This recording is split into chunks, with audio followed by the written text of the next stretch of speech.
2025 జనవరి 10వ తేదీన ముక్కోటి ఏకాదశి రాబోతుంది. ఈ రోజు 33 కోట్ల మంది దేవతల భూమి మీదకు వస్తారు. అయితే ఇంతటి పవిత్రమైన రోజున ఆడవారు గుర్తుపెట్టుకుని ఈ రంగు చీర కట్టుకుంటే చాలు 33 కోట్ల దేవతలను గ్రహంతో భర్తకు 100 ఏళ్ల వద్దన్న ధనం వస్తూనే ఉంటుంది. సకల శుభాలు కలుగుతాయి. వైకుంఠ ప్రాప్తి కలుగుతుంది. అష్టైశ్వర్యాలు కలుగుతాయి. కాబట్టి ఆడవారు ముక్కోటి ఏకాదశి రోజు ఈ రంగు దుస్తులను ధరించండి. మీకు ఖచ్చితంగా విష్ణుమూర్తి అనుగ్రహం కలుగుతుంది. మీకు ఉండే కష్టాలు దరిద్రాలు పోతాయి. దీర్ఘ సుమంగళ యోగం కలుగుతుంది. భర్తకు చాలా మంచి జరుగుతుంది. భర్త ఆయుస్సు పెరుగుతుంది. భర్త సంపాదన కూడా పెరుగుతుంది. మరి ఇంతకీ ముక్కోటి ఏకాదశి రోజు ఏ రంగులో ఉండే వస్తువులు ధరించాలి అనే విషయాన్ని ఇప్పుడు మనం ఈ వీడియోలో వివరంగా తెలుసుకుందాం. ఫ్రెండ్స్, ఫస్ట్ అయితే ఈ వీడియోకి ఒక లైక్ కొట్టి మా ఛానల్ని కూడా సబ్స్క్రైబ్ చేసుకోండి. మాకు సపోర్ట్ చేయండి. ఇంకొక ముఖ్యమైన విషయం ఏమిటి అంటే ఈ ముక్కోటి ఏకాదశి రోజున ఎవ్వరూ కూడా చింతపండును తినరాదు. ఈ రోజు ఉపవాసం ఉండవచ్చు. ఉపవాసం ఉండలేని వారు మాత్రం ఈ రోజున చింతపండు వేసి వండే కూరలను తినకూడదు. ఈ రోజు వంటల్లో చింతపండులో వంట వద్దు. ఏ రూపంలోనూ కూడా ఈ రోజు చింతపండు తినవద్దు. కాదని ఈ రోజు ఎవరైనా సరే చింతపండును తిన్నారంటే మాత్రం నరకానికి పోతారు. నరక బాధలు అనుభవిస్తారు. లేనిపోని కష్టాలు వస్తాయి. కాబట్టి ముక్కోటి ఏకాదశి రోజు ఎవరూ కూడా చింతపండును తినవద్దు. ఇది విష్ణుమూర్తికి ఎంతో ఇష్టమైన రోజు. అయితే ఈ రోజున ఇంటి మెయిన్ డోర్ దగ్గర ఈ ఆకుని కడితే చాలు. మీ ఇంట్లోకి ఎటువంటి నెగటివ్ ఎనర్జీ రాకుండా మీకు ఉన్న కష్టాలు దరిద్రాలు తొలగిపోతాయి.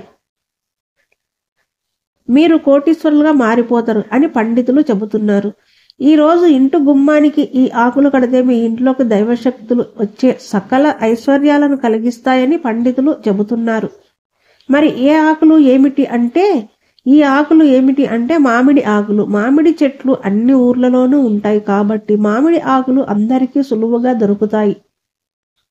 మన సంస్కృతి సంప్రదాయాల ప్రకారం ఎన్నో ఆచార్య వ్యవహారాల్లో పాటు కొన్ని మొక్కలను సైతం దైవ సమానంగా భావిస్తారు. అలాంటి దేవతా వృక్షాలకు ప్రత్యేకమైన పూజలు చేస్తూ వాటికి ప్రత్యేక స్థానం కల్పిస్తూ ఉంటారు. ఇందులో భాగంగానే మామిడి చెట్టును కూడా దైవ సమానంగా భావిస్తారు. ముక్కోటి ఏకాదశి రోజు పసుపు దారానికి మామిడి ఆకులను కట్టి ఆ తోరణాన్ని ఇంటి ప్రధాన గుమ్మానికి కడితే ఏమైనా వాస్తు దోషాలు ఉంటే తొలగిపోతాయి.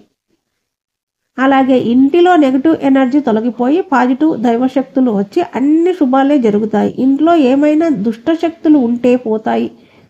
అలాగే సకల దేవతల అనుగ్రహం కూడా కలుగుతుంది. అంతేకాదు మామిడి ఆకులను చూస్తే మనసు ప్రశాంతంగా ఉంటుంది. ఇంట్లో ఉండే గాలి శుభ్రం అవుతుంది. తద్వారా చక్కని ఆరోగ్యం కూడా లభిస్తుంది. ఇంట్లో ఉండే ఆక్సిజన్ శాతం పెరిగే స్వచ్ఛమైన గాలి మనకు లభిస్తుంది. ప్రేమ, సంపద, సంతాన అభివృద్ధి మామిడి ఆకులు ప్రతీక. ప్రతి ఒక్కరి జీవితంలో చాలా ముఖ్యమైన ఈ మూడే. అందుకే మామిడి ఆకులను ప్రతి శుభకార్యానికి ఉపయోగిస్తారు. ఇది మన పురాణాల్లో కూడా మామిడి ఆకులకు ఎంతో ప్రాముఖ్యత ఇచ్చినట్టు గ్రంథాల్లో ఉన్నాయి. మామిడి తోరణాలు ఇంటికి కొత్త కళ తీసుకురావడమే కాదు, ఈ ఆచారం వెనుక సైంటిఫిక్ రీజన్ కూడా ఉన్నాయి. శుభకార్యాల సమయంలో బంధువులు ఇంట్లోకి రావడం వల్ల ఎక్కువ మంది ఒకే చోట చేరితే ఇంట్లో గాలి కలుషితం అవుతుంది. మామిడి ఆకులకు ఆ గాలిని శుద్ధి చేసే గుణం ఉంటుంది. కాబట్టి శుభకార్యాలు, పెళ్లిళ్ళ సమయంలో మామిడి ఆకుల తోరణాలు కడతారు. అలాగే మొక్కలు కార్బన్ డైఆక్సైడ్ పీల్చుకొని ఆక్సిజన్ వదులుతాయి. కాబట్టి ఇప్పుడైనా సరే ఇంటికి మామిడాకులు కట్టడం వల్ల స్వచ్ఛమైన గాలి పీల్చుకునే అవకాశం దొరుకుతుంది. చాలా మంది వేపాకులు, రావి ఆకులు కూడా కడతారు. కానీ ముక్కోటి ఏకాదశి రోజు మాత్రం ఈ ఆకులు గుమ్మానికి కట్టకూడదు. కేవలం మామిడి ఆకులు మాత్రమే కట్టుకోవాలి. ఎందుకంటే దూరంగా కట్టే వాటిల్లో ప్రధానంగా మనం మామిడి ఆకులకే ఫస్ట్ ప్రయారిటీ ఇచ్చారు మన పెద్దలు. ఆ తర్వాత శ్రేష్టమైనవి వేపాకులు. ఇవేమీ దొరకకపోతే రావి ఆకులు కట్టుకోవచ్చు. కనుక ముక్కోటి ఏకాదశి రోజు అందరూ ఇంటి గుమ్మానికి మామిడి ఆకుల తోరణాన్ని కట్టుకోండి. ఇలా కట్టుకోవడం వల్ల ముక్కోటి దేవతలు మీ ఇంటికి వస్తారు. పాజిటివ్ ఎనర్జీ బాగా పెరుగుతుంది. దరిద్రం అంతా కూడా పోతుంది. కాబట్టి అందరూ కూడా మర్చిపోకుండా గుర్తుపెట్టుకుని ముక్కోటి ఏకాదశి రోజున ఇంటి గుమ్మానికి ఈ ఆకులను కట్టుకుని శుభ ఫలితాలను పొంది సంతోషంగా జీవించండి. ఇక ఎంతో పవిత్రమైన ఈ ముక్కోటి ఏకాదశి రోజున ఆడవారు ఎర్రటి రంగులో ఉండే చీరను కానీ లేదా పింక్ కలర్లో ఉండే చీరను కానీ ధరించాలి. కాదు, డ్రెస్సులు వేసుకునే వారు కూడా ఈ రంగులలో ఉండే డ్రెస్సులు వేసుకుంటే చాలా మంచిది. స్త్రీలు ఈ రోజు ఈ 2 రంగుల్లో ఏదో ఒక రంగులో ఉండే దుస్తులను ధరించి గుడికి వెళ్ళినా ఇంట్లో పూజ చేసుకున్న ముక్కోటి దేవతల అనుగ్రహం లభిస్తుంది. దీర్ఘ సుమంగళ యోగం సిద్ధిస్తుంది. కష్టాలన్నీ కూడా పోతాయి. భక్తుతో మంచి జరుగుతుంది. భర్త ఆయుస్సు పెరుగుతుంది. 100 ఏళ్ల సౌభాగ్యంతో ఉంటారు. భర్త సంపాదన కూడా విపరీతంగా పెరుగుతుంది. అంతేకాదు, ఈ రోజు ఈ రంగులో ఉండే వస్తువులు ధరించడం వల్ల వద్దన్నా ధనం వస్తూనే ఉంటుంది. అష్ట ఐశ్వర్యాలు సిద్ధిస్తాయి. ఆడవారు ఒకరే కాదు, మగవారు, పిల్లలు, పెద్దలు ఇలా అందరూ కూడా ఈ ముక్కోటి ఏకాదశి రోజున ఎరుపు రంగు లేదా పింక్ కలర్లో ఉండే దుస్తులు వేసుకుంటే ముక్కోటి దేవతల అనుగ్రహం లభిస్తుంది.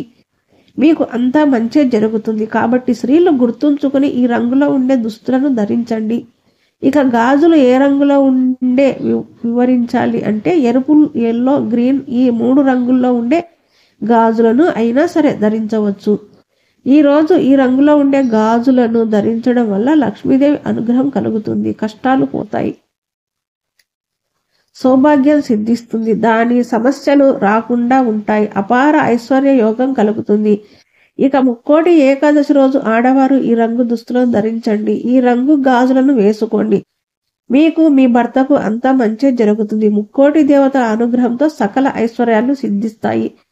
ముఖ్యంగా ఈ ముక్కోటి ఏకాదశి రోజున లక్ష్మీనారాయణ తులసి ఆకులతో లేదా తులసి మాలతో పూజించాలి.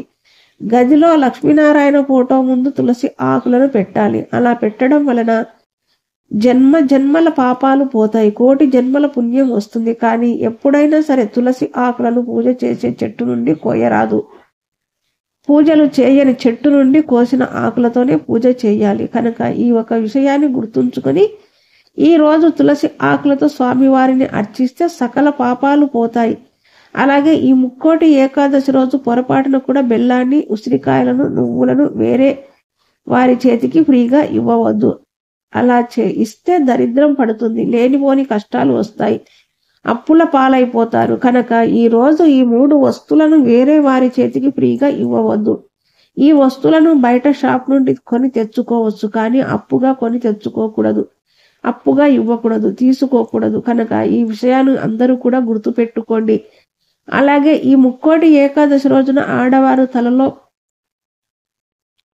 తలలో పసుపు రంగు పువ్వులను అంటే చామంతి పువ్వులు కానీ, పసుపు గులాబీ పువ్వులు కానీ ఇలా ఏదో ఒక పువ్వును పసుపు రంగులో ఉండే పువ్వులను తలలో పెట్టుకోండి. అలా పెట్టుకుంటే సంవత్సరం అంతా కూడా సంతోషంగా ఉండగలుగుతారు. దీర్ఘ సుమంగళ యోగం కలుగుతుంది. లక్ష్మీదేవి అనుగ్రహంతో అష్ట ఐశ్వర్యాలు సిద్ధిస్తాయి. ప్రతి మాసంలో మనకు 2 ఏకాదశులు వస్తాయి. అంటే సంవత్సరానికి 24 ఏకాదశులు వస్తాయి. అయితే ఈ ప్రతి ఏకాదశి ఒక ప్రత్యేకత ఉంది. అలాగే ధనుర్మాసంలో వచ్చే ఏకాదశిని వైకుంఠ ఏకాదశిగా, ముక్కోటి ఏకాదశిగా పురాణాలు తెలిపాయి. శ్రీ వైకుంఠ ఏకాదశి పరమ పవిత్రమైన దినము. సకల జగత్తుకు సృష్టి స్థితి లయ కారకుడైన శ్రీమన్నారాయణుడికి ప్రీతిపాత్రమైన శుభదినము కూడా. ఇదే ఈ రోజు ఉపవాసం ఉంటే సంవత్సరంలో వచ్చే అన్ని ఏకాదశిలో ఉపవాసం ఉన్న ఫలితం లభిస్తుందని విష్ణు పురాణం చెబుతుంది.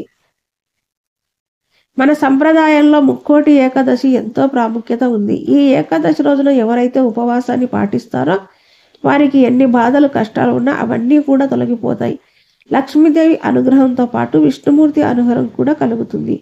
ఈ ఏకాదశి రోజు ఎవరైతే ఉపవాసం ఉండి రోజంతా లక్ష్మీనారాయణ నామస్మరణతో గడుపుతారో అలాంటి వారికి లక్ష్మీదేవి యొక్క అనుగ్రహంతో పాటు విష్ణుమూర్తి యొక్క అనుగ్రహం కూడా కలుగుతుంది. అలాగే ఈ వైకుంఠ ఏకాదశి రోజున తులసి చెట్లు మొదట్లో నీళ్లు పోయకూడదని శాస్త్రం చెబుతుంది.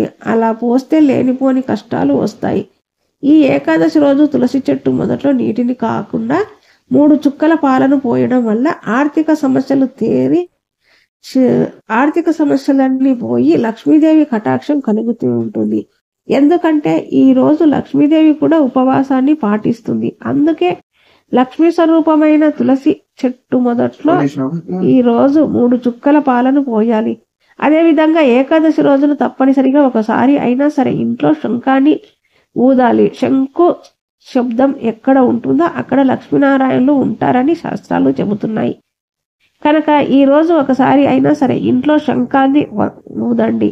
ఒకవేళ మీ దగ్గర శంఖం లేకపోతే ఏకాదశిలో భూషణ్కాన్ని తెచ్చుకుని పూజ గదిలో పెట్టుకోండి. ఏకాదశి రోజు ఆ శంఖాన్ని ఒకసారి శుభాలను పొందుతాయి. ఈ వీడియో కనుక మీకు నచ్చినట్లయితే లైక్ చేయండి, షేర్ చేయండి, సబ్స్క్రైబ్ చేయడం మాత్రం మర్చిపోకండి. Thank you.